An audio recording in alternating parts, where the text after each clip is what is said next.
like I to get wanted to started. You gonna stand up the whole got time? case before I. She did something. Welcome to the August 13th, She's 2019 turned. meeting of the Historical Society of Houston County. We will call the meeting to order, and Mr. French, would you lead us in the pledge of the flag, please? Pledge allegiance to the flag of the United States of America, to the republic for which stands one nation, under God, indivisible, with liberty and justice for all.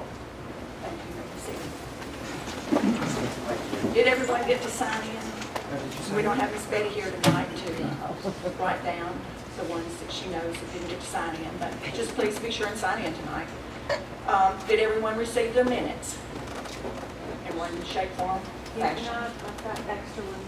There's extra ones. If you are not a member and you would like the minutes, then just pick up a copy. Are there any corrections, additions? Make a motion to approve as stated.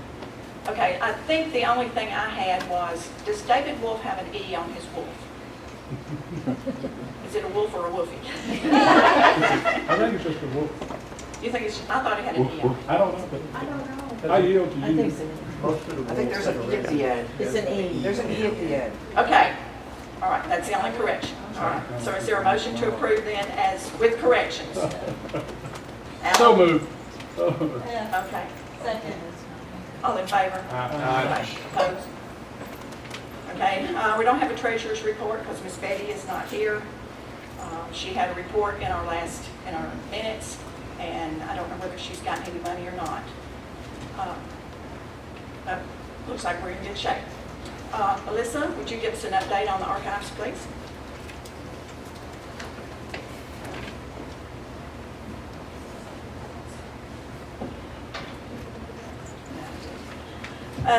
For those of you who don't know me, I'm the Melissa Barker, the Houston County Archivist. Our archives is located in the basement of the courthouse. We have expanded, so come visit us. We have been very, very, very busy since I talked last month. In fact, just a few weeks ago, if you'd have been in the archives, you would have been really smiling really big because I had a whole room full of wonderful researchers. Donald and Jackie Bateman were there, Kay French was there, Leah Baggett was there, Jerry Bobby was there, all having fun doing research. So did I miss anybody that was there that day? We had a great time. So we've had several visitors that have come through. One notable visitor was Mr. Jim Allsbrooks, Allsbrooks. He actually grew up here, went to school here. He lives in, let's see, the people that was with him was from Troy, Michigan, and he lived in Georgia, I believe. He was living in Georgia. He brought, and this story may be known to you all, I had not heard this story, but he brought a copy of a newspaper about, and I'm going to point to Leah because she's actually read the newspaper article. Tell me what that was about, because I'm sure many of you will remember what this is about, but it was pretty interesting. Silver Dollar marks tours of 7 soldiers. It was the 1887 Silver Dollar began with Garner Rye. He went in 1952. He went to Korea, and it was sort of a good luck charm. And then he passed it to his friend J.D. Harvey, who went to Pearl Harbor in '54.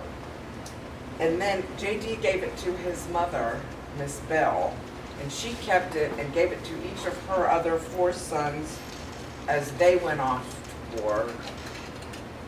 And when the last Landon Harvey came back, he gave it to Wayne Duggar, who was J.D. Harvey's brother-in-law. And one of the grandchildren of one of these men has written a book, or for the family, just for the family, of the travels of this coin. Sharon Knight wrote an article in the Houston County Times, Stuart Houston Times at some point. Unfortunately, there was no date on it. They clipped it out. But I believe it had to have been after 2004, because one of the men who's mentioned in it had died in 2004. So I'll just put it up here if anyone wants to take a look at it. And so what was interesting is that as he was showing me this article and said, hey, would you like to have a copy of this? He pulled out of his pocket the coin. and it's an 1881 silver dollar. And he said, here, this too. And I thought, is he going to donate this coin to the archives? But he didn't. He wanted to keep it. So I made a copy of the coin. You're not supposed to probably copy money, but I made a copy of the coin. So they had a very, very good visit. And so I was glad for him to stop by. And they actually have several other things that they're probably going to donate to the archives that they're going to ship to us. So none of their children or grandchildren are interested like some of us have. And so they're going to donate. So I'm excited to get some of those things when they come. I've also been working on our map collection. I get about the top 5 things that we get asked for in the archives. One of those is maps. And we actually have a lot of maps that have been in storage, and now that we've expanded and we can actually use our map cabinets, I've been flattening and cataloging maps. And so these maps, we have copies of some old maps that date before Civil War time period from this area, which of course Houston County wasn't a county yet, all the way up to 80s and 1980s and 1990s. So as I can get those flattened and cleaned, and then in the catalog, we're filling up our map cabinets, so that's good. Another big project that we're working on, and I've already shared this with you in the past, are the school registers that we've got from the school board. We have the school registers that date from 1922 all the way up to 1984. And they're complete up to about 1974, and then there's some missing years after that. These school registers, Leah has been coming to the archives and volunteering, and they are proving to have some fantastic information. And not only in the school registers, but I'm working on the loose records. These are the records we got when Pat Davis retired from the school system. These were records that were stored at the school board in their computer room up on the top shelf where it was really hot. And these date back to the 1920s as well. And they contain a tremendous amount of things that we're going to continue to find treasures. But some of the things that we found is back before we had the free book system, when students got free books, you had to pay for your books. So that will probably tell you why a lot of your ancestors maybe didn't go to school. And they would write out the name of the books that they needed. The parent would sign this, and then it was okayed by the superintendent or the principal. But as we're going through these and cataloging this, we're finding out that they wrote these things on different things. This is Marable Chevrolet that was owned and operated by C.E. Marable in Erin. So we had that one. This one is, I just posted this one on Facebook. This was written on a bag. And it was for an advertisement for Bear Aspirin. I can't prove it's from Mitchum's, but I don't know of any other, this is 1934, of any other pharmacy that was in Houston County. Here's another one, it's written on here from Houston County Auto Company. They used anything and everything to write on. This one was very interesting, written on the back of a flyer. And they tore off just the bottom part, and I wish I had the top part. Because this is 1934, and this was an advertisement for a barbecue in Midway given by the trustees of the St. Luke's AME Church. And it says, don't miss it, everything will be up to date. Good order will be maintained on the ground that day. This day is set to give everyone a chance to meet their friends, come out, and all. We will run day and night. Meat meaning M-E-A-T, they have it spelled at M-E-E-T, of several kinds. It will be cooked nice and done. Don't forget day and date. Plenty of enjoyment in any kind that is nice. If you miss this, you will have missed half of your life. Plenty of refreshments, such cold drinks, ice cream, candy, oranges, and apples. And it is got R.B. Van, the pastor, and L.R. Dobbins, the secretary. But I wish I had the top part because I don't know when it happened. Obviously, probably in 1934, but I don't have the rest of it.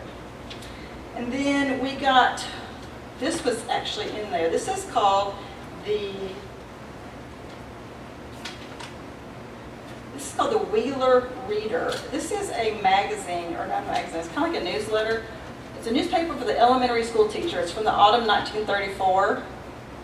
So it's very interesting reading, and Leah and I are kind of on the same page. We like crossword puzzles, and if you look inside, there is a crossword puzzle. So, yeah, I made her a copy and made copies, see if we I can haven't do looked it. at it. You haven't looked at it yet? It mentions some of the clues or things having to do with elementary school books at the time, and so I hope we can find. But the last one that we found that really got me excited was, this is the writing about list of school books for W.M. Dortch. And it's on the back of an application for weekly benefit.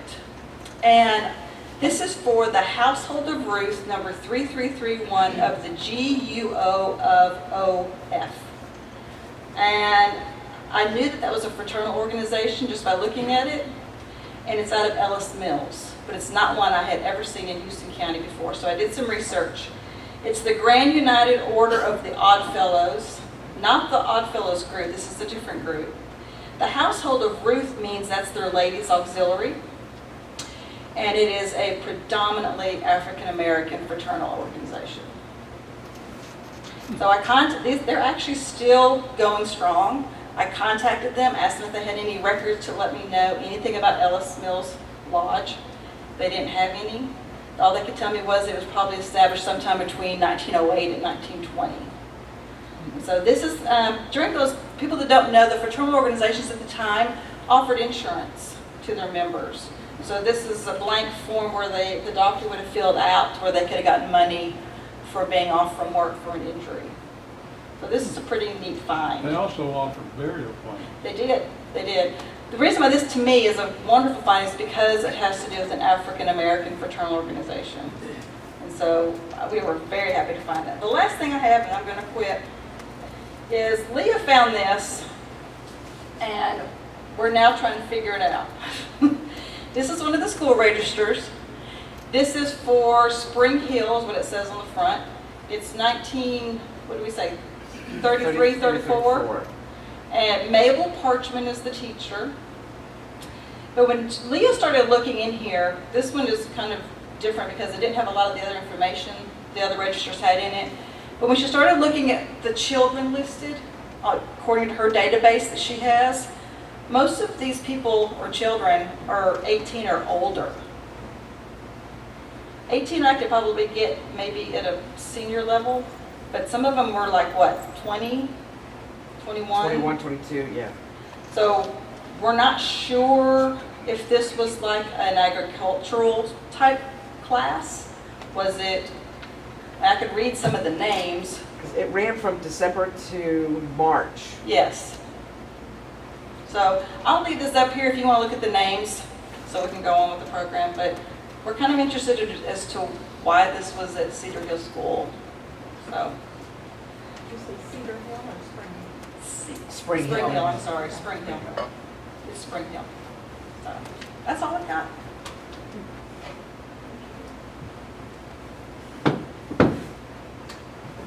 Is there any old business that we need to discuss that anybody can think of? We had a meeting of the Sesquicentennial Committee brainstorming. If you're asked to participate, or if you have any other ideas, or if you want to know what we discussed, we'll put some of it in the minutes, and we're looking forward to an exciting 2021 when Houston County will be celebrating its 150th anniversary of being a county. The new business, I would like to thank those responsible for cleaning and clearing the Jackson Cemetery containing 3 graves. The cemetery is located at the corner of Bethany Road and Highway 49 in eastern Houston County. 3 graves.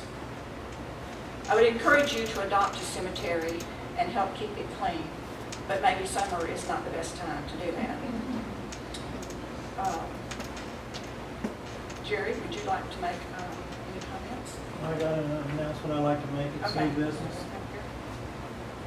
I've been doing some research. A friend of mine took me up to Hill Orchard Cemetery, which is on White Oak past Magnolia.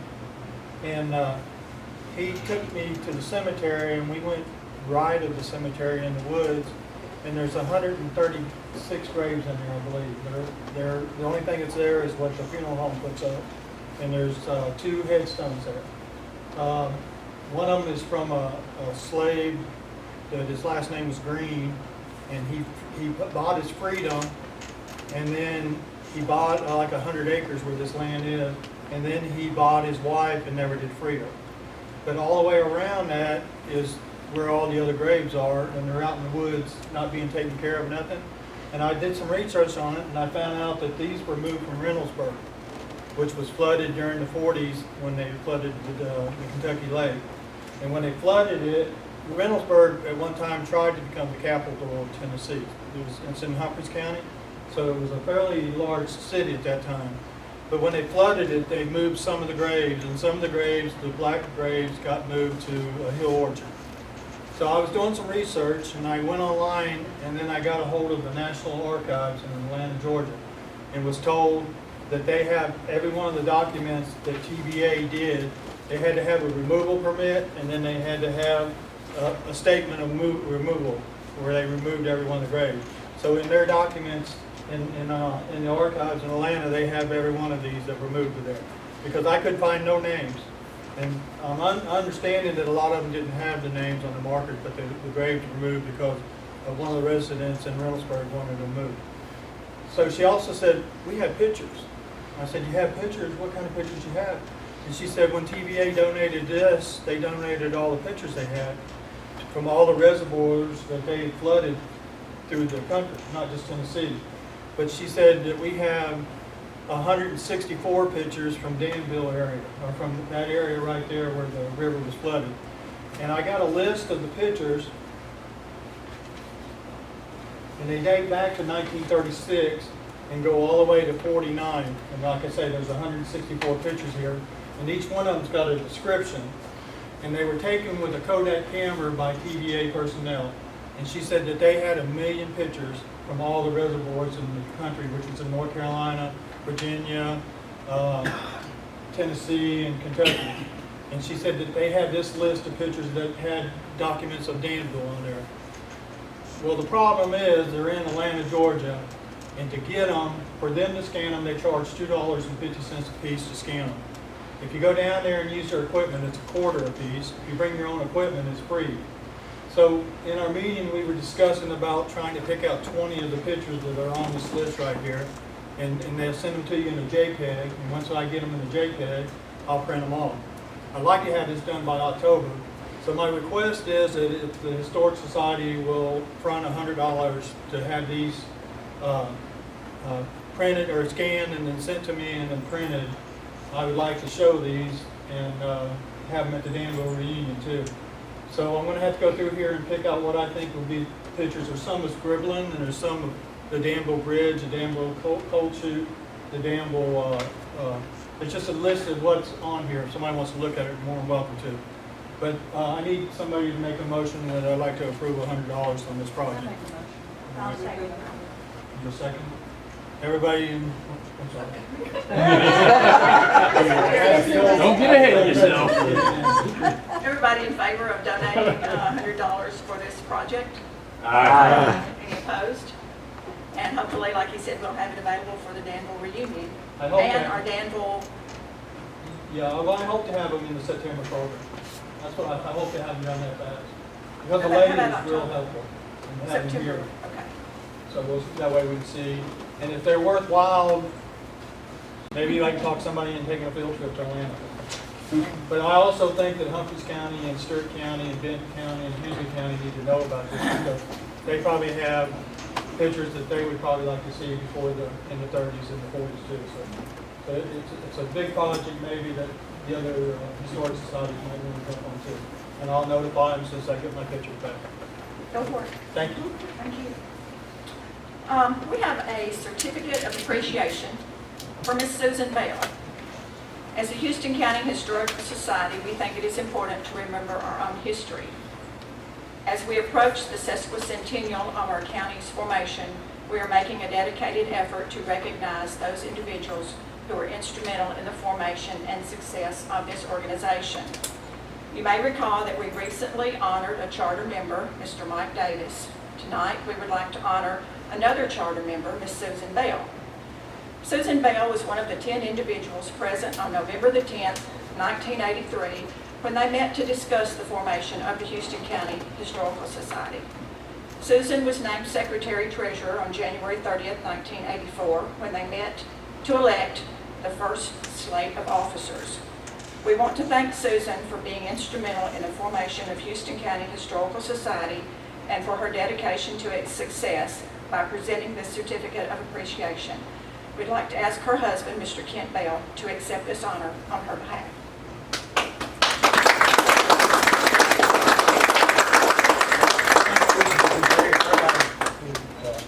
Get this, and I think she was always willing to volunteer to do whatever she And we appreciate Thanks it. very much. Thank you. Okay, on with our program. We have a flyer on Mr. Rick Revel, actor, artist, author, musician, songwriter. He's done it all. He has a book, if you have checked it out over here, on Mr. The Chronicles of Captain Jack Hinson. You may have received this flyer in your minutes. There's no need for me to read this to you if you already have it, and we'll turn the program over to Mr. Revel. Thank you. Good to be here. Kind of one of those interesting events to come and speak. And last night, some of you were there. This afternoon, some of you were Rotary. So, did something last night though. It was kind of fun. Had a chance last night to do first person. The book is actually written from through the eyes of J.D. Musgrave, and I did a first person last night with J.D. Musgrave. That was a lot of fun to do that. Tonight we're just going to kind of approach it more from a standard standpoint, kind of give you an idea of some of the things that I've encountered with Tom McKinney.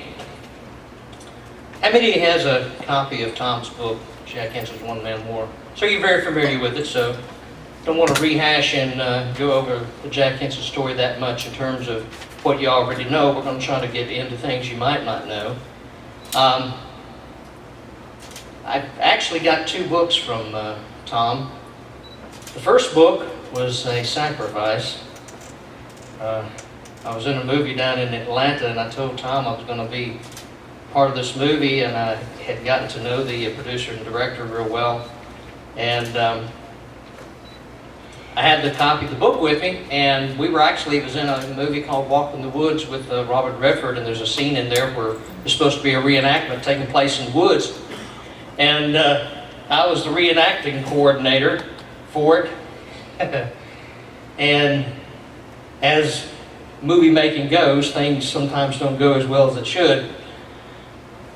In our particular scene, the way it was set up, we were supposed to be out in the woods carrying on a reenactment, and I coordinated everything, got all the reenactors lined up for it.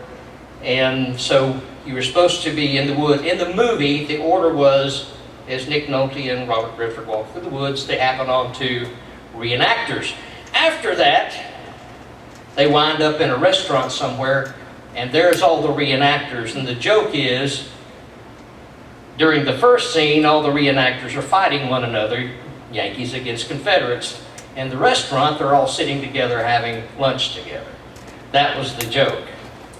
Well, guess what? Scene 1 gets cut, and there's no reenactment scene at all in the movie. And so here we're all sitting in a restaurant, and the scene is, there's the Union colonel sitting there, and then there's me, and there's Nick Nolte, and there's Robert Redford. And it's like, everybody's going, oh, there's you, but why are you there? You're in a Confederate uniform. What's that got to do with anything? So it kind of looks dumb, but such is Hollywood. But I got to be in a movie with Robert Redford, so that was kind of fun. But the long story short, I wound up giving that book to the producer.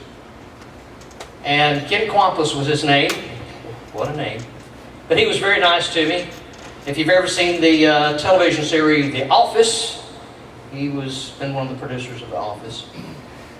But he did that particular movie, and I gave him a copy, my copy of the book that I'd received as a gift. And it started all this, and so I sacrificed my book to try to get a movie made of it, because I was still trying to pursue that, and I'd written a script about Tom's book. So Tom wound up giving me another book, and he said, for my friend Rick Revel, composer, performer of the Ballad of Captain Jack. Thanks for keeping a good story alive, Tom McKinney. And this book is the second book. That first book is the one that kind of got everything started for me. A friend of mine gave it to me, a reenacting friend gave me a copy of the book, and I fell in love with it instantly, read it through once, twice, and a third time. And we were in the studio working on a new album, and I needed a new song, another song to add to the album. And one night we got in, I got into the house, and this particular melody, this little riff on the guitar, little banjo type of riff, started working on it, and before long the lyrics began to flow. And a few minutes later we had the song written, and then the following night we went in the studio, recorded it, and then we wound up not far from here when we did the 150th reenactment battle of Fort Donelson, and it was out where the meteor struck the ground, and near the industrial park out there, and we did the reenactment at that location. Tom McKinney was there for a book signing, and that was my first time to meet him, and played him this song. And once I played the song, he said, well, can I take this song and promote my book with it?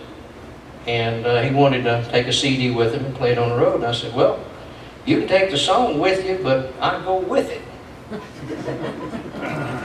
So he started taking me around, and we would do some promotions together. I'll play you the song real quick, called The Ballad of Captain Jack.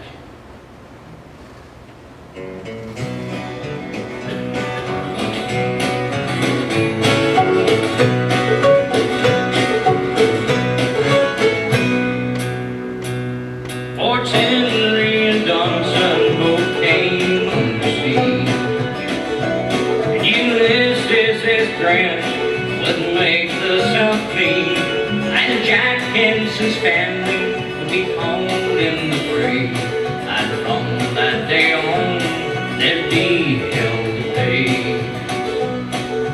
Jack's two young boys went hunting after dawn, shooting at some squirrels, then things went on wrong. A Yankee patrol, just a man shot them dead. They took them back to Jack, and he cut off their heads. There's a one-man war being waged in Tennessee. Vengeance of an angry father brought the Yankees to their knees. One by one they would fall, and never come back. Shot down by the man we all knew as Captain Jack.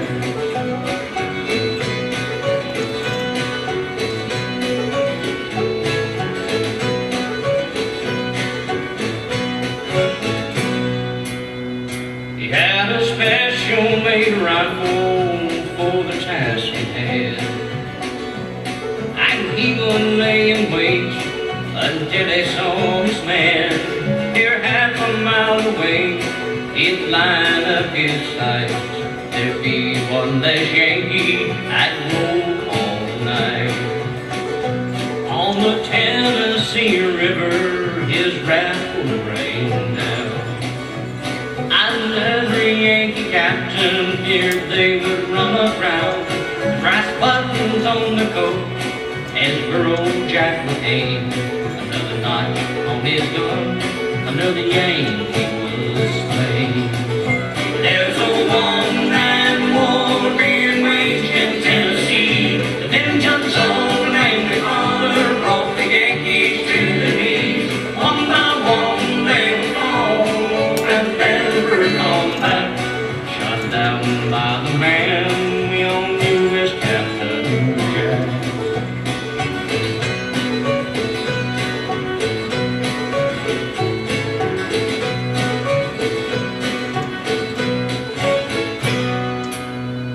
At least 100 would fall before the war's end. Every time he pulled the trigger, he saw the faces of the men that killed his young sons and left their heads on the floor. That's why old Captain Jack's story must be told. There's a one-man war being waged in Tennessee.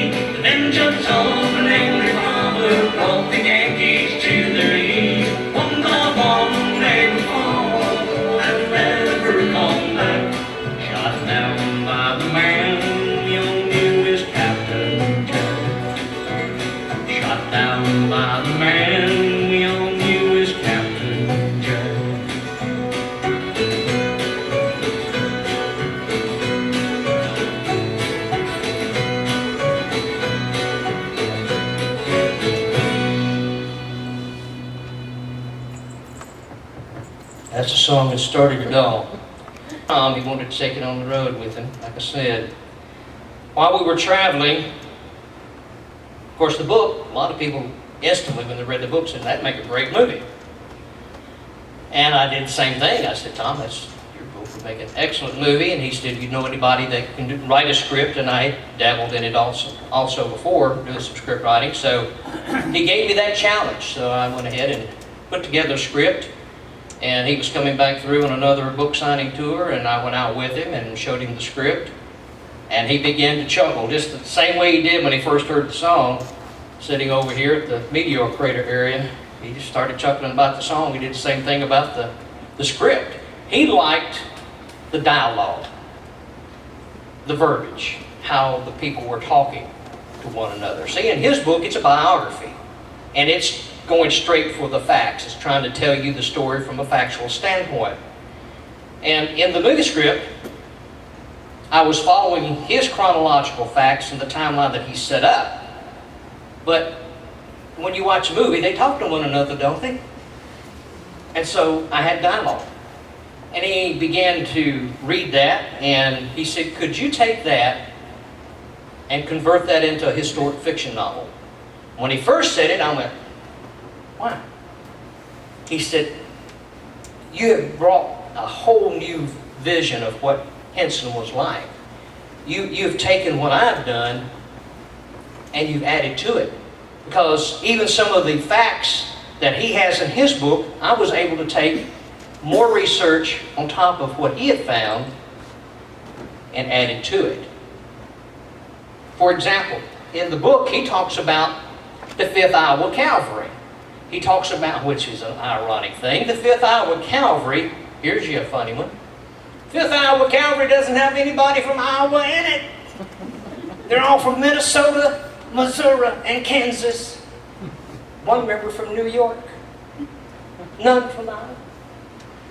5th Iowa Cavalry. Nobody from Iowa.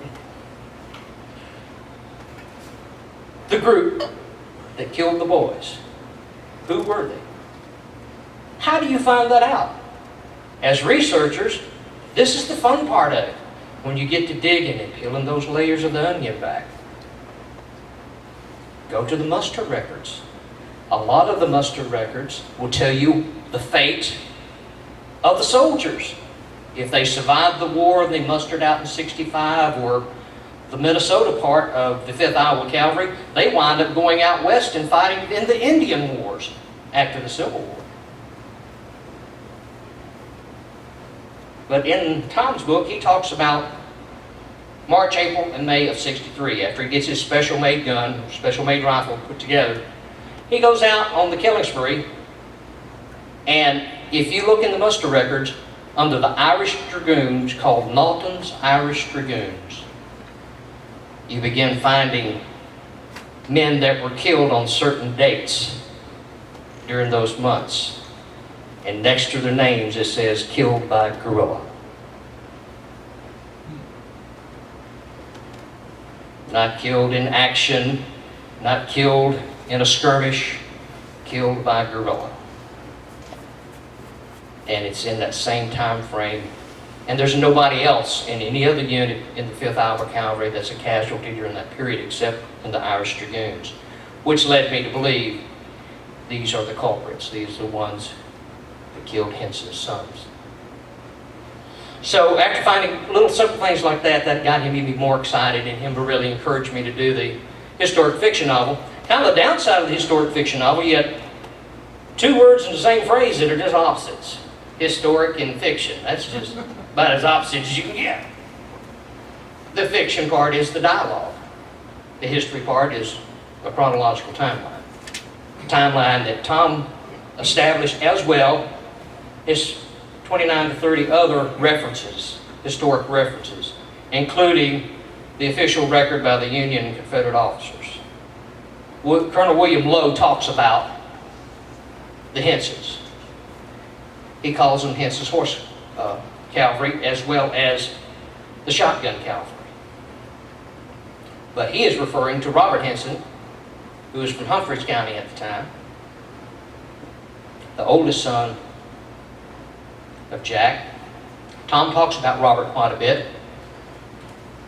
Give you a few fun things. I promised some of you that's heard me twice already, well, at least once, that I'd throw a few other tidbits in there. Robert was an interesting individual. Robert Hinson got himself captured 3 times. Second time he was captured, now the first time he was captured, which also proves something and unravels some local history, a lot of the people think that the courthouse in Stewart County was burned in August of '62. But in further research, and I also have a local historian there that agrees with me, when she did some of the research, she found that the 83rd Illinois said that they burnt, which there was an infantry group that eventually became a mounted infantry group. Virgil Earp was part of that, Wyatt Earp's brother. They talk about in the summer of '63 burning the courthouse, which makes the story work much better that Tom tells, because Tom talks about possibly May of '63, Robert's captured and he jumps out of the 2nd-story window of the courthouse. How could he jump out of a courthouse that's been burnt? It's no longer there. How could he do that? But when you dig and you find in the summer of '63, the 83rd Illinois taking credit for it, that's how you start piecing the puzzles back together. Robert was captured and he's sent to Nashville, Tennessee. Tom talks about that in his book. But when I told him where Robert was taken, it blew his mind. It blew Tom's mind. And it's going to blow yours. How many's ever heard of the Maxwell House Hotel?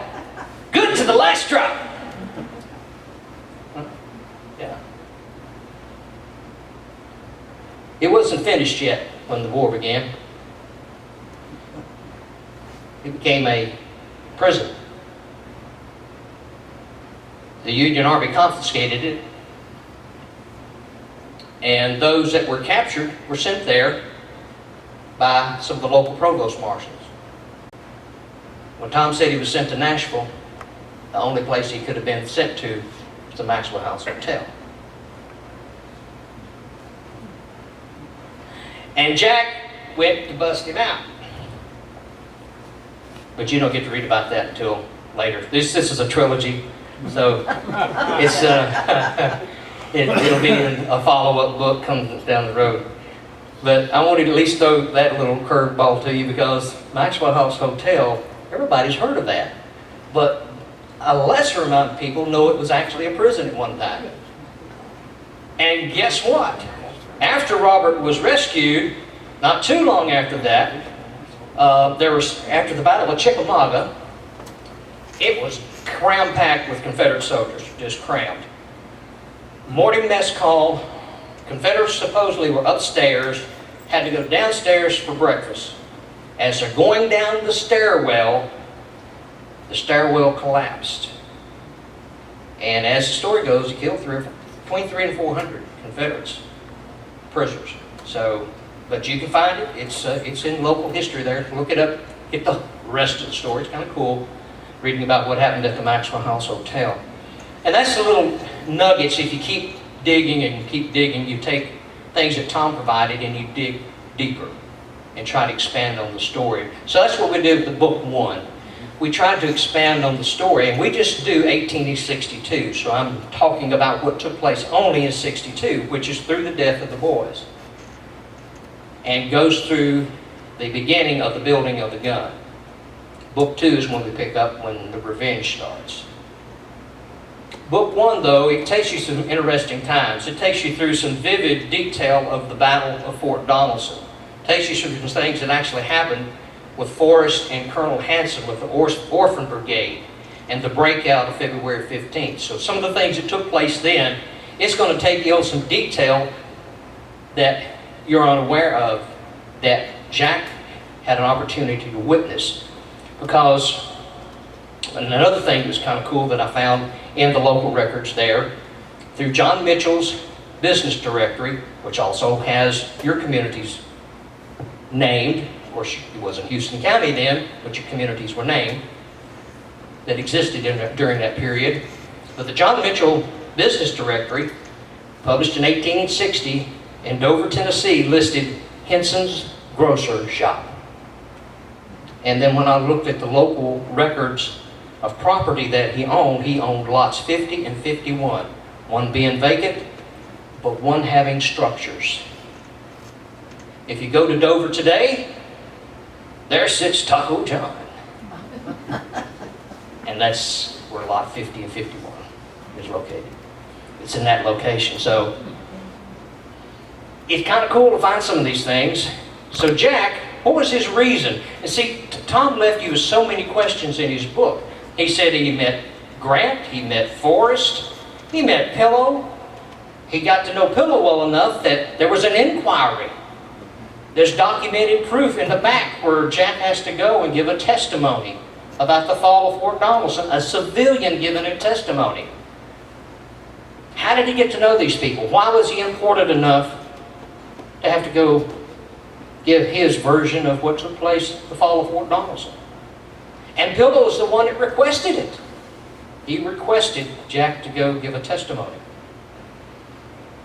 As I kept digging, it's a rag to riches story. When Jack first moved there in his 20s to Stewart County, he was poor. But he began to work his way up immediately. He became a timber cutter. That's what my family's heritage. We were farmers and timber cutters. So I can relate. Hot, nasty work this time of year. And you think, well, you're under the shade of trees. It's humid in there too. And you also cutting away your shade. So you lose your shade, and the humidity when you cut a tree, it shoots up, buddy. So it gets hot and very sultry in the woods this time of year. Jack was cutting timber, and he was making the wood billets that was turned into charcoal for the furnaces. And that's where he got to know Senator John Bell. Senator John Bell was a resident of Stewart County, which is also overlooked. He has a residence there called Bellwood Plantations. It still stands. It is privately owned. We're trying to get the local owner. I'm working with Robin Brandon, the county mayor, seeing if we can somehow get the house preserved through the historical registry. We've got some people at the state level that's trying to help us get some funding for it. But it's abandoned. There's nobody living in it. I know the lady that owns it, and it's been vandalized several times. And if we don't get it in the historical registry, we're afraid it's going to get, vandalized and burned.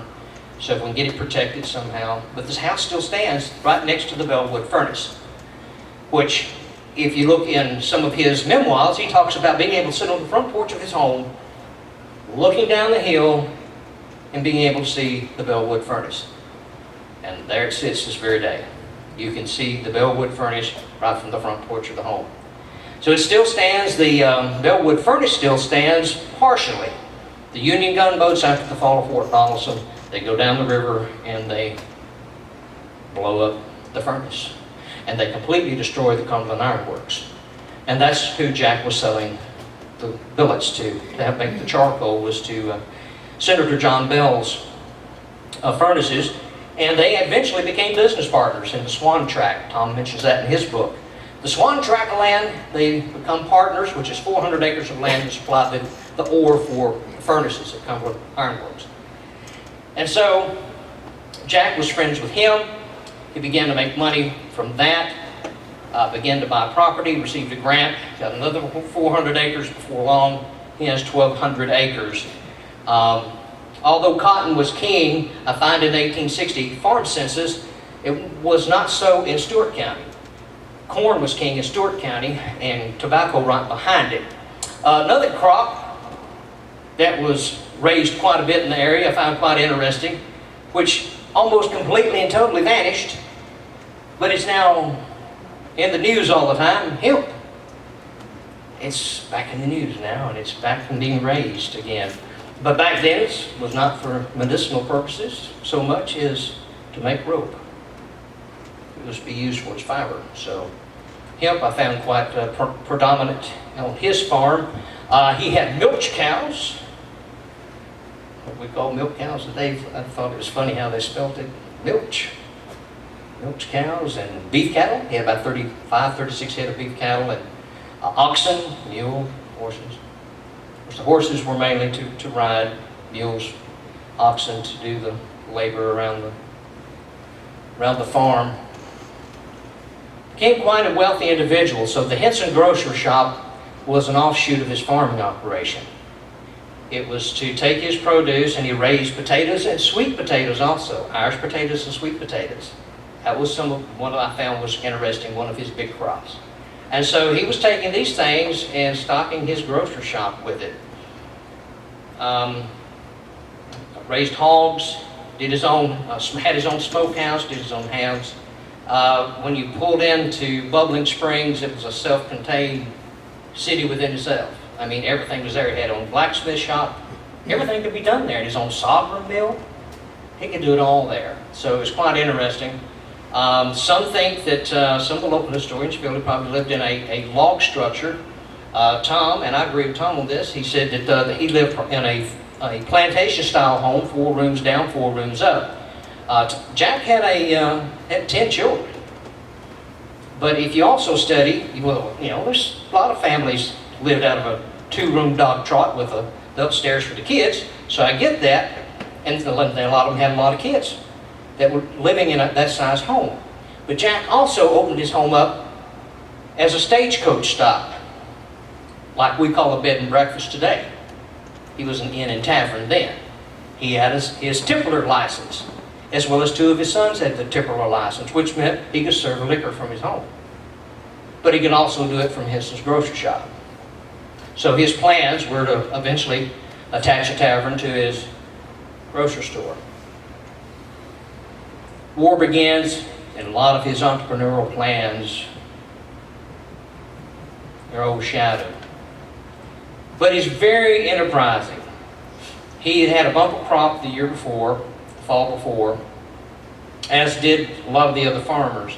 And you'll read about it in chapter 1. He begins to organize this very vivid idea about how to gather all the crops together, because there they are. All these Confederates are marching in and they're hungry. They got to be fed. So Jack says, I don't have enough in my grocery shop, but I know where I can get it. So he goes to his neighbors and he begins to organize things and gets food. And Pillow is one of the individuals he has to deal with. So that's one of the ways he became friends with Pillow, so much so he winds up having to give a testimony years later, or within a year later, in '63. The thing that Tom talked about in his book, he talked about Jack meeting Grant at the Widow Crisp home. I found that very interesting. Of course, when I first read Tom's book, he said that in the book that he met Grant at the Widow Crisp home.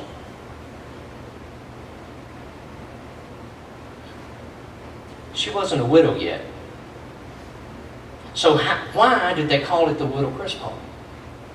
And if you go to Fort Donelson today, what do they call it? The Widow Crisp home.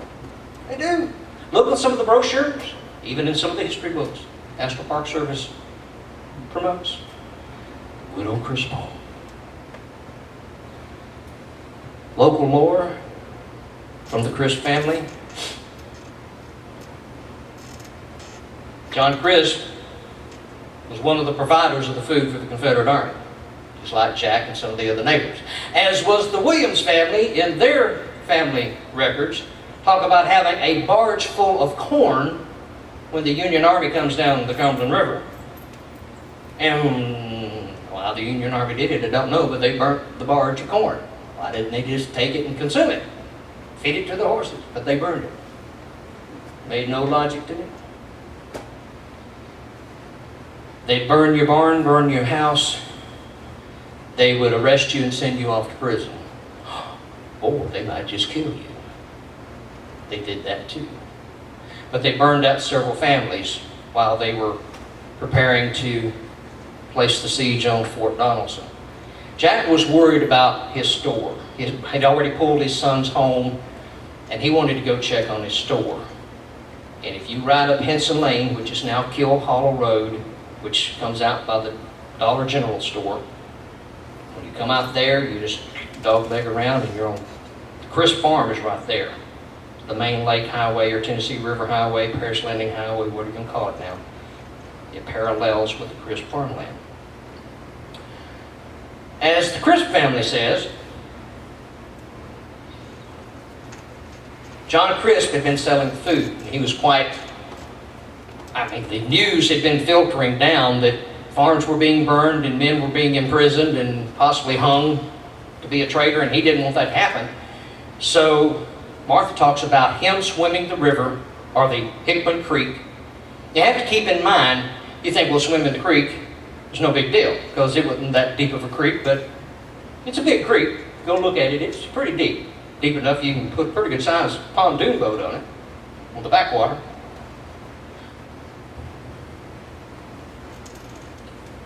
During that week, it was in the 60s, in the 70s. It was very hot. So hot, the Union soldiers, when they're marching from Fort Henry, Fort Donelson, they're throwing down their knapsacks and their greatcoats and their wool blankets along the side of the road. Too hot. And they're hoping that the wagon train behind them will pick them up. Dumb. Very dumb. It would cost several lives for that dumb move, because several of those soldiers that threw down their knapsacks, blankets, and greatcoats froze to death, because it dropped down to 16 degrees on the 13th and snowed. Confederates and Union soldiers were freezing in their positions, sleeping on the ground. Confederates slept on the ground, most of them. There were huts up in the fort, shanties as they were called, but that was for the garrison. The new soldiers coming in, some had tents, some didn't. Some of the newest arrivals did not even have tents and were sleeping in the trenches. So a lot of the Confederates were sleeping on a blanket in the trenches when it's snowing. The Union soldiers had marched in, thrown away all their protection, and they're sleeping on the ground and they're freezing to death. That night when John Crisp swam the creek, it's 16 degrees. He catches pneumonia. Within 2 to 3 weeks later, he is dead. But she was yet to be a widow. So why did they call it the Widow Crisp home? Well, let's jump now to Ulysses S. Grant memoirs.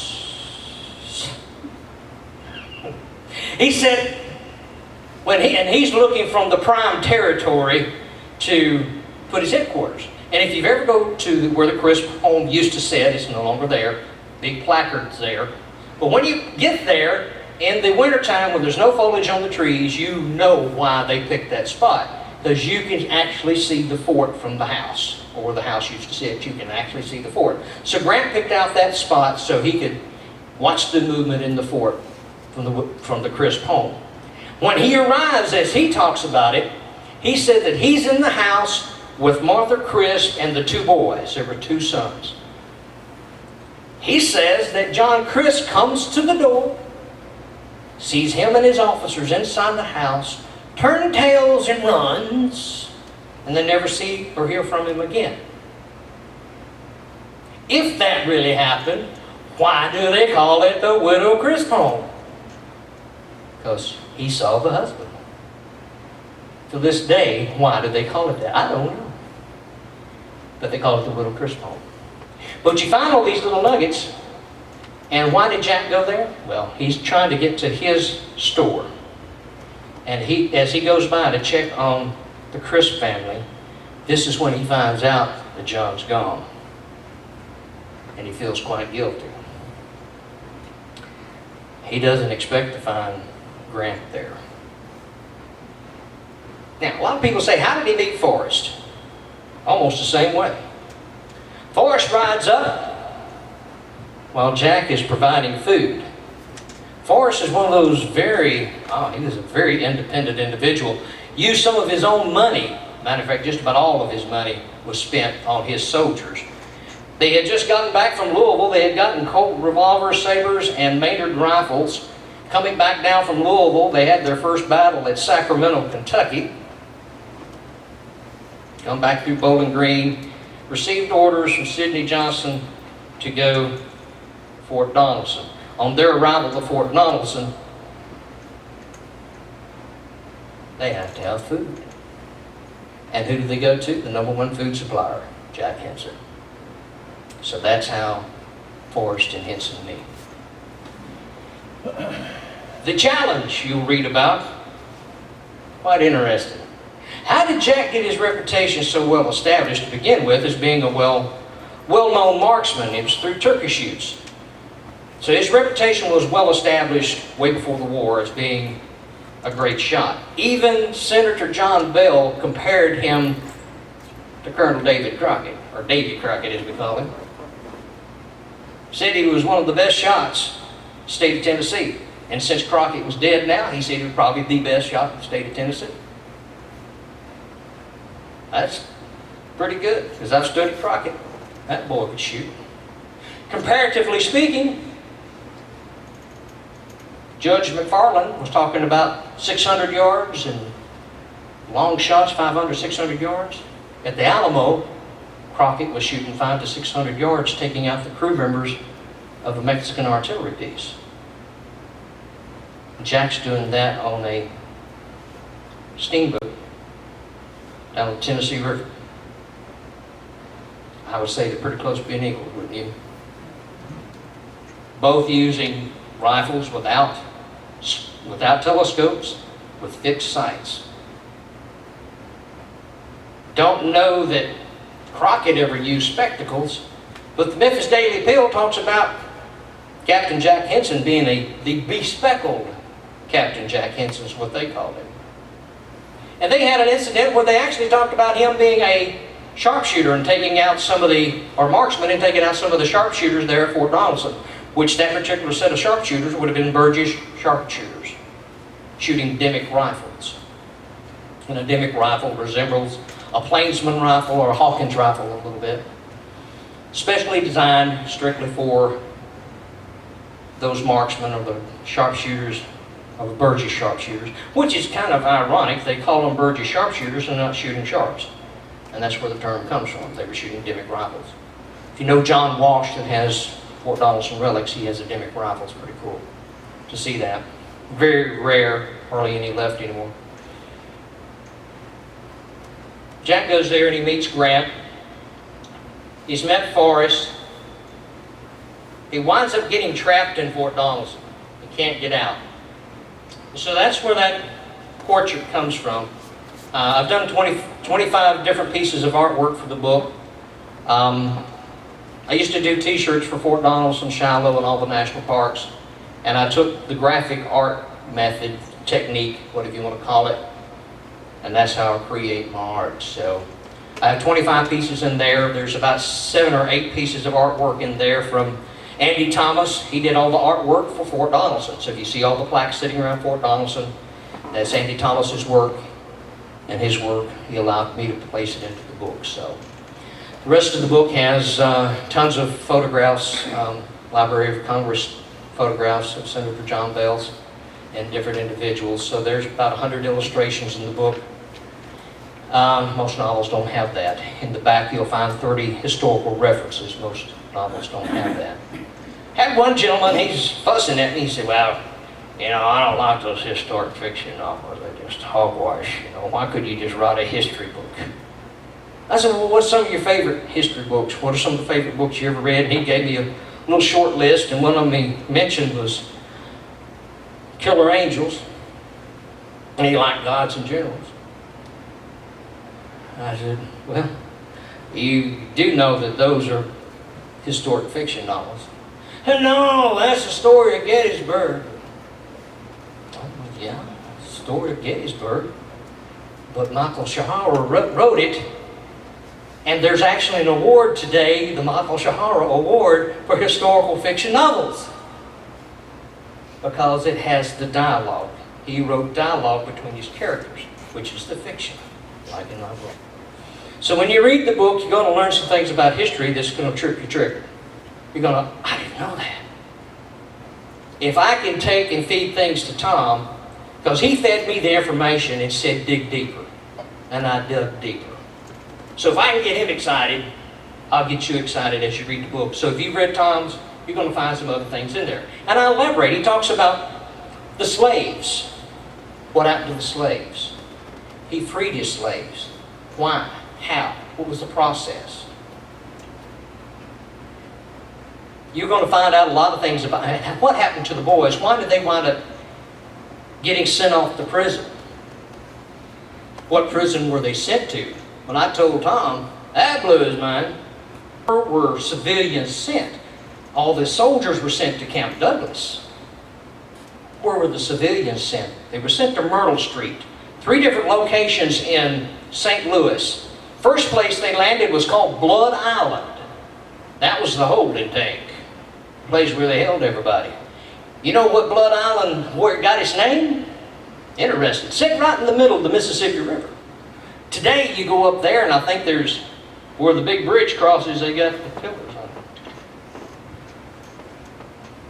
Blood Island got its name because it sit in a neutral area between the state of Illinois and Missouri. And men would go there to fight duels with the dueling pistols. With it being a neutral area, they could go there and not worry about the law. And guess who was one of the people that's supposed to go there for a duel? Abraham Lincoln. That was an interesting nugget to find. But he and the guy chickened out. Darn it. But anyhow, we won't go there either. The place they went was called Myrtle Street. It was actually called the Slave Pen also. It was a place where, when they had slave auctions, it's called the Slave Pen. It was on Myrtle Street. They eventually called it just the Myrtle Street Prison. The cistern where they got their water was molded, so the water was soured. So when they got water to drink, it immediately affected their stomachs. And they constantly, well, you know how that goes. It's like going to Mexico and drinking the water. You just was sick all the time. Bread and water was their main meal. And we hear about Andersonville and how terrible the Confederates were to the Union soldiers down there. Well, the Union soldiers in Andersonville were getting the same food the Confederate guards were getting. But in Myrtle Street, the Union guards were eating well. Confederate prisoners were getting bread and water, just like over at Camp Douglas in Chicago. Some of you heard me tell that story this morning, where Camp Douglas, the man that built the gun, he talks about it. And this is not my words, this is from the documentaries that were on the History Channel about Camp Douglas. The citizens of Chicago, they would come out and look at the Confederates as if it's a circus, as if it's a sideshow. And they would come there dressed up in their finest clothes and their tall hats, and the women with their parasols and their nicest evening dresses, dressing up as if it's a social affair. And they're walking along the catwalks. They built special catwalks on the outside of the fortress walls of Camp Douglas so the locals could look at the pitiful Confederates down there, and they'd throw them bread. Just like you go into a circus and throwing peanuts to the monkeys.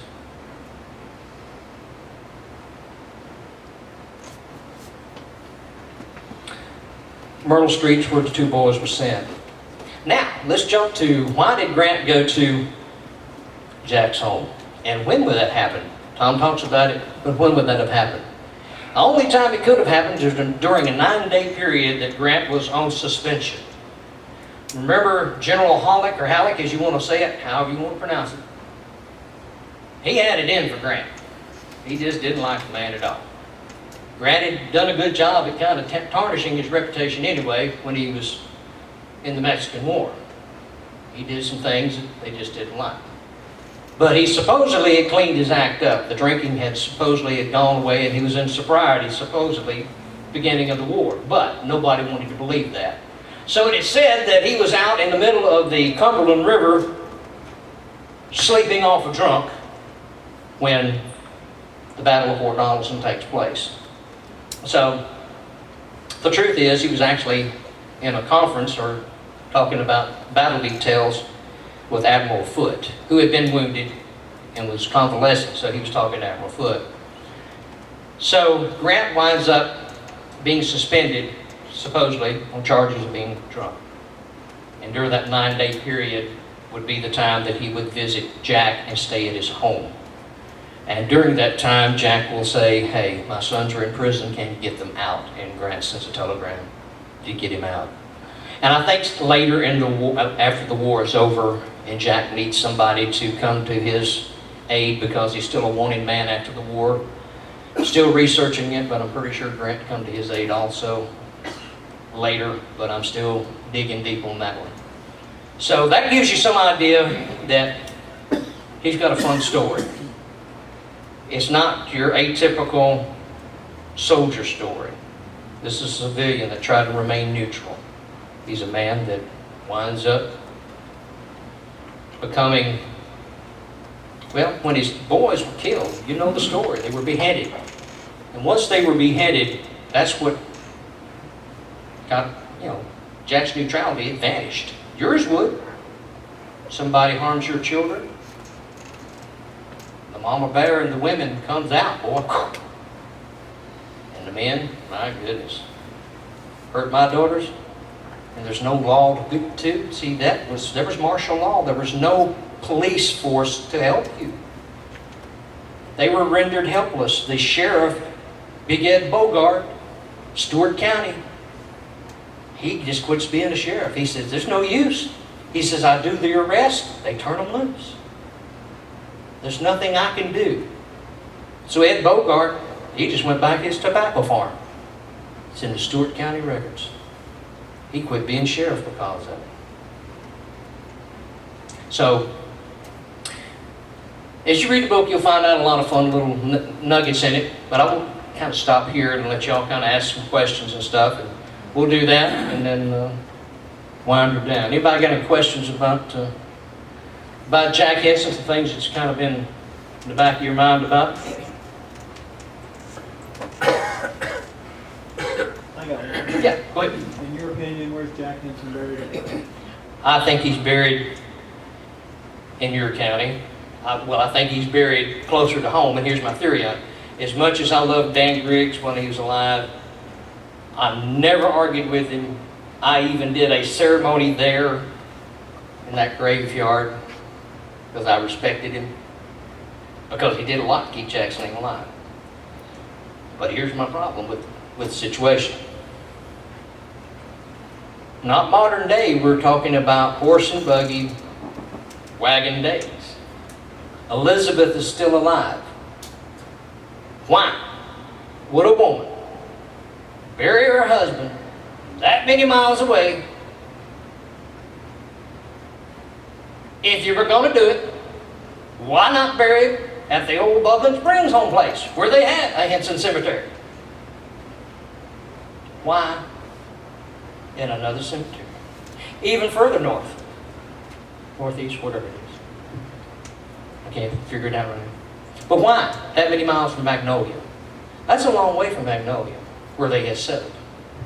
So I think Jack's going to be buried a lot closer to home, and a lot closer to where you live. That's my opinion. Have you ever been down to the Magnolia home site? No. One of our historians said that there was a gristmill stone down there that belonged to him at his gristmill. It's definitely in all the records. There's even, in the back of Tom's book, it's even got the records where he's actually got bills of sales of what he sold to people. So yeah, there's plenty of business records that he had the mill and he was selling cornmeal to local residents in the area. So, but I'd love to go to see that. The Yes. gentleman that took me to the graveside, he took me to where he thinks that the mill was. Yeah, I'd love to do that. So yeah. Some So fall put that on there. my bucket list if you don't mind. I'd love to. If you've got the time. When the snakes are gone, we'll. Yep. All right. I'm with you. I'm with you. I'm game. But yeah, that's my belief. I just think it's here. But I'm wrong about a lot of stuff. But just common sense is how I do my research. I know that's how y'all do your research. You just kind of follow the common sense rule. Every now and then you'll find something that just blows common sense out of the water. Like, why did they do that? But I just can't picture him being buried that many miles from home. Not with a living wife. And she does live on a little bit longer. I just don't think she would allow that to happen. you know, her daddy said, don't you marry Jack Hinson. He's a drunk, he's a rough rascal. He's a rounder, that's what they called him, he's a rounder. Don't marry him. Moth to a flame, she married him. You know, daddy should have never told her that. I mean, she just ran right to it and married him. Pretty young lady. Talked about the cave some. Cave is a beautiful landmark, but guess who lived within 2 miles of the cave? Jack's sister.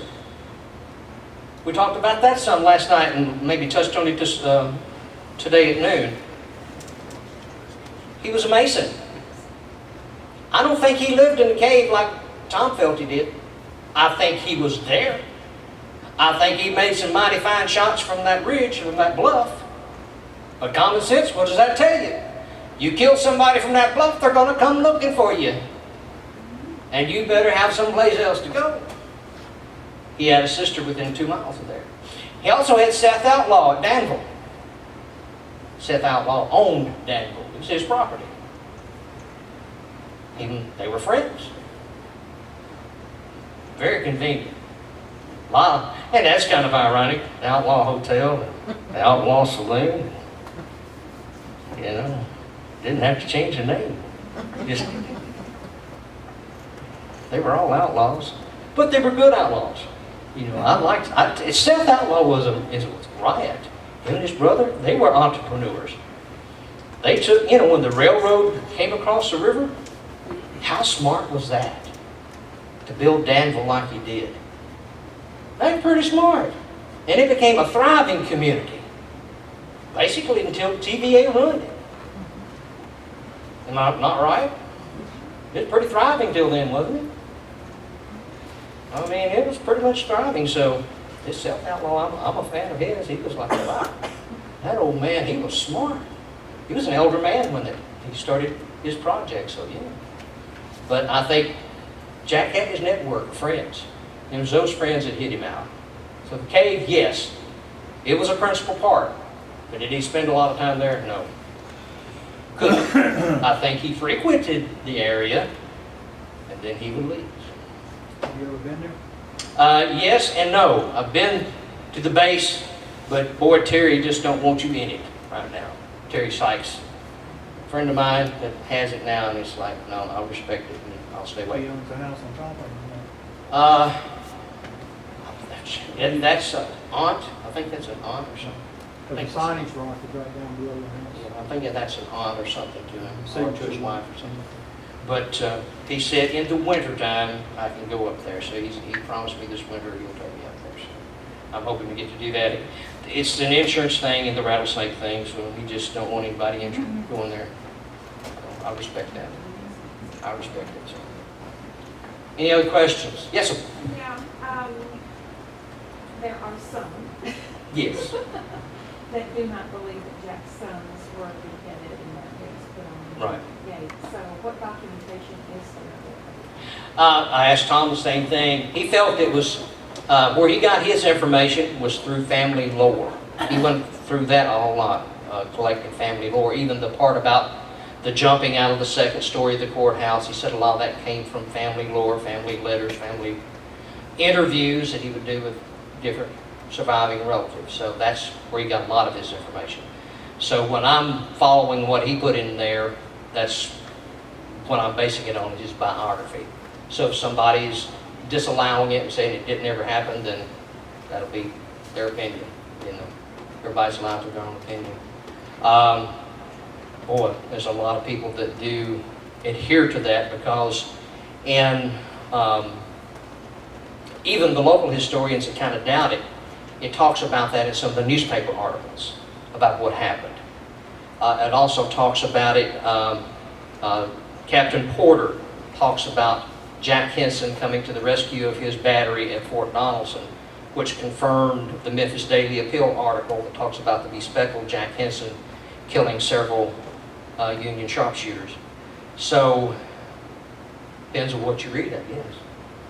And I try to read as much as I can on it. Tom, actually, ironically, he kind of dismissed the Memphis Daily Appeal article. It was repeated in several other, in the Alabama newspaper and several other Southern friendly newspapers. Because a lot of times they would do it, what we might call propaganda, or something that was to bolster Southern sympathies or to rally the troops and rally the citizens. But when you got Captain Porter talking about it also in 1906 in a book that's published in Ridley Scott's book and some of his other papers, and then you get Colonel, Major Anderson at the time, which is a aide-de-camp of Nathan Bedford Forrest, saying similar type of things about Jack Hinson, and you begin to put the credence into it. Did it happen? I cannot be 100% sure that it happened. But based on Tom's book, I feel most likely it did. But some of this would be hard to ever know. And the numbers, how many men were killed? There's 36 kill dots on there, and then there's three notches right above the front sight, which makes a total of 39. But all the research I find, the rascal didn't stop there, because they didn't stop. They kept coming after him. Tom feels it's well over 100, and as the numbers keep tallying, I think he killed probably, between bounty hunters and the privates and non-coms coming after him, close to 100 of those, and then the 36 were probably commissioned officers. And then the 3 hash marks up by the site, Judge McFarland feels that those are probably 3 of the men that beheaded the boys. That's what Judge McFarland feels. And Judge McFarland has traveled with Tom quite a bit too. So he buys the story of the beheading and all that. And Tom revealed to me, actually, the boys were taken back to the courthouse and hung upside down. Their beheaded bodies were hung upside down from an oak tree at the courthouse. It was a gruesome thing, but they were trying to make an example of the boys. So it was pretty gruesome. But what did they do? They made Jack an enemy. And they woke up a giant. They woke up the bear. They poked the bear, and they paid the price. Anything else? Thank you.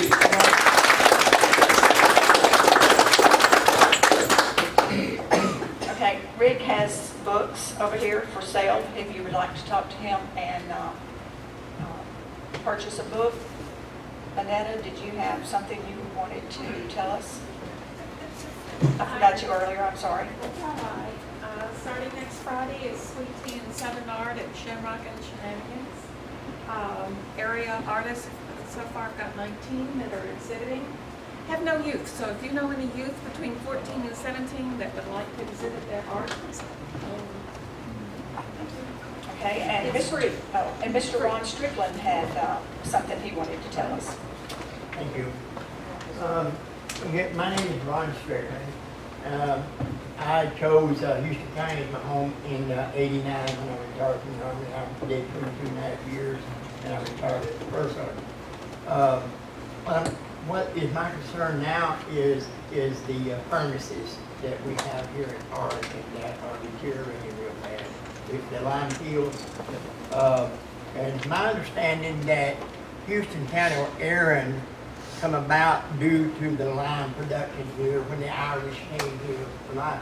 And the outer counties such as Montgomery County and other surrounding counties built on the lime field. They relied on the lime fields here, and I guess that they could not provide enough of lime for Clarksville to continue building, so Clarksville went elsewhere. And so when the lime fields died, and then the apples came in. And then Houston County or Aaron tried to survive on apples, then I guess bugs have come in and did that. I spoke to the mayor in reference to the lime fields, and he told me that they belong to the Mason, or the lodge, okay? And so I went up and talked to Mr. Perigo, who is the president of the lodge. He told me they spent $3,000 putting a fence around the fields to keep people from climbing on them. He got the state to come in and see if the state would help preserve those lime fields as part of the district. And he tells me the state spent like $20,000 to have a evaluator to come out and evaluate the fields and stuff, but yet nothing happened, okay? The lodge is responsible for the kills because it's on their property. But most of the members of the lodge wants the kill tore down. There's already 2 layers of it already gone. But Mr. Perigo wants the kills to stay because it's part of the county's history. And he's willing to work with the county. I went to the mayor last week, and I went back to him again yesterday, and he says that maybe he can push some funds over to help preserve those keels, okay? And I told him that you guys had a meeting tonight, and he said he wouldn't be able to make it. And I said, well, I'll go address the committee and see what we can do or whatever, and hopefully that I can get you people involved in working with the mayor, working with Mr. Perigo, and let's get those keels preserved. I brought a copy of keels in some of our northern states where they preserve their keels, and they look awesome. You can pass them around and look at them. And I guess I'm just hoping that I can get more people involved. The keel there in Arlington, there's trees coming up in the middles of them that needs to come out because the trees are pushing the rocks over the sides and stuff. And maybe some type of top that you see in these pictures, it's like it's got a cap on it. I would like to see them restored and preserved as part of our history, part of Houston County's history. Sir, they're on the National Register, so they can't tear them down. They've been put on the National Register. Okay, good. And Good. as far as the last we heard, when we talked with Tanya Blades, it was, they don't want you to do anything to it because it will make it worse. So, I was thinking, didn't they, because we that tried to was- see about yes. getting rid of the trees that right, were so growing. everybody Now wanted it's to gonna do that, destroy 'em. but Yeah. it's on the National Register. It met all the criteria for that. That's what they spent that $20,000 on, I'm sure, is when they were doing the filings and the studies, which we have copies of that if you want to see that. But technically, you need to be talking to the historic preservation people, not anybody local. And and if you'll have to pay for them to come, but their recommendation was to leave it alone. Because it's preserved the way it is, and that's just, you can't take it back to the way it was, I don't think, right, Donald? Well, I don't know. probably not with the 2 layers already. And that missing cap already. that's a different kind of But furnace. the trees are going to continue to tear them down, and then there won't But be you're no not supposed registry for them to be on. Yeah, but they can't tear them down, that was the, I understand, but the trees are. The trees are tearing The down. trees are going through. The trees are growing well, you up could in the middle. spray it, I guess, and not touch it, because, and kill the trees, but not get in there and try to do it. Okay. Well, for all the information on firsthand information, I know what's going on. They Okay. have killed those trees. Uh-huh. Been up Yeah, he there- told me just recently they were They've sprayed. been up there in a bucket truck, and they sprayed them, going through the process. That killing down their roots. Uh-huh. And we're gonna get up there and take those trees out. Okay. But as far as putting them back the way they were, as you can, we don't want anybody crawling on them because they're fall. And we'd be responsible for anybody getting hurt. That's why they go up there with a bucket. Well, the mayor said he was willing to work with you at the lodge to do whatever I wasn't here when necessary it to happened, take care of but I that. have heard from members in the lodge that they tried to give those kilns to the Historic Society. And people came in and they said, oh, we'd love to have them, but they want all the property to go along with it. And we weren't gonna give them all the property. Right, yeah. Well, according to Mr. Perigo, the society would not help at all with them. And he says he's attempting to try to call back again, but he gets the same person each time, and he knows he's not gonna get nowhere with that person. So he doesn't. Well, Deborah's president, you should you know, she's the president right now. I'm not trying to shove her under the bus, but.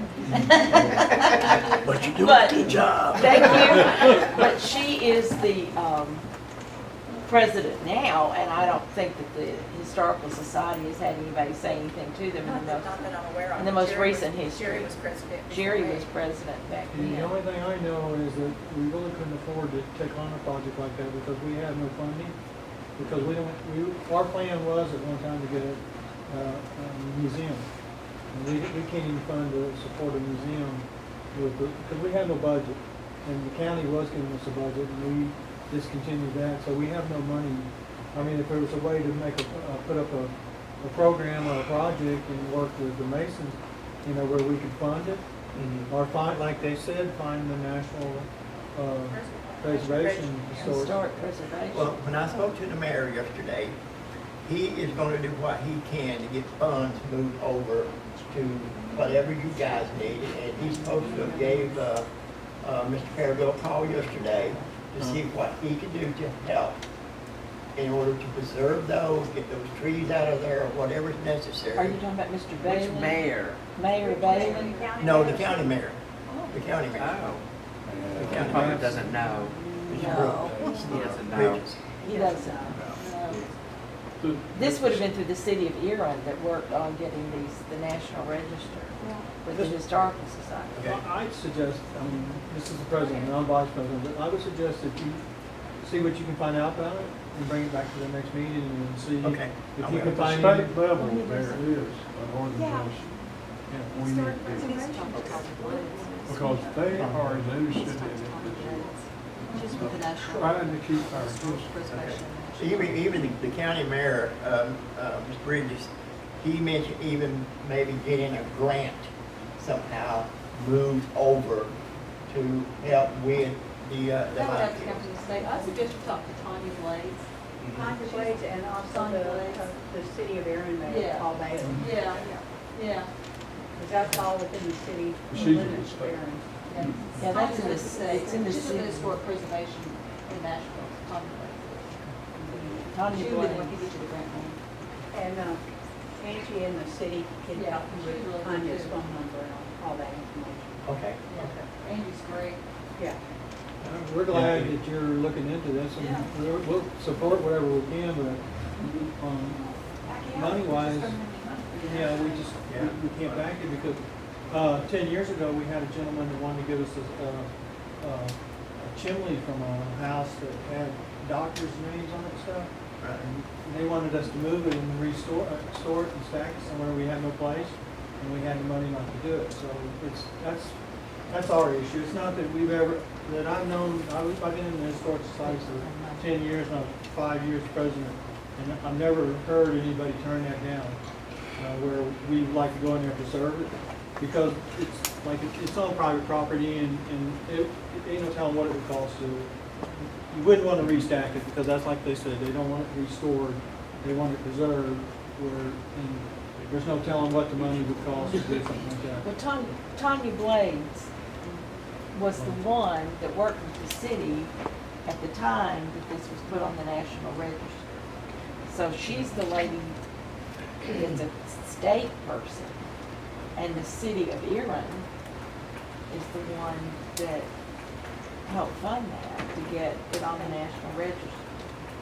And you're not the first person that has brought that to my attention, of the ruins of the, Oh, yeah. Yeah, they're slowly deteriorating, and, you know, and I hate to see that. But it would have to be done the right way with professionals. Okay, so if I go back to the county mayor, and if he needs to speak to anyone, is there any particular person here he can speak with? with me, or Melissa works Yeah. with me. Okay, all right. And also, I have a token that I found was 10 cents value at the pig iron market. I'll donate if you'd like to have that. And thank you very much. Thank you. There is one other thing that I'd like to bring to your attention. If you're familiar with the volunteer gardener, the barefoot gardener, he has interviewed Clint Reynolds' family, Penny and Sarah. I think the presentation or the interview will be Thursday night. Is that correct, Greg? On the volunteer gardener, I believe that's on NPT. So if you see Penny and Sarah Reynolds, It'll they just are, be Sarah, I believe. okay. Blueberries. Sarah. The blueberries. The Barefoot Gardener has, and then Clint has another program coming on later on. But Clint Reynolds is a Tennessee Ridge person who now lives in Clarksville. So thank you all, and we'll see you next month with David Wolf on his, with an E, military history with his, he has a Revolutionary Patriot, and his father was in World War II with the Angie Nielsen. prison camps. So hope to see you next month. Thank you.